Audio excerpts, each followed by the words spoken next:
जिसने मेहनत की है उन चीज़ों के लिए उसका हक है, जिसने मेहनत नहीं की उसका हक नहीं है।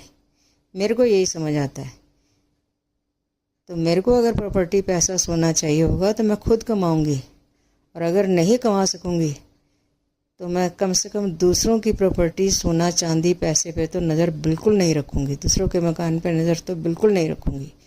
अगर मैं उनकी जिम्मेवारियों में हेल्प कर सकूंगी ज़रूर करूंगी, और अगर हेल्प नहीं कर सकूंगी कम से कम दूसरों पे अपनी जिम्मेवारी तो नहीं डालूंगी।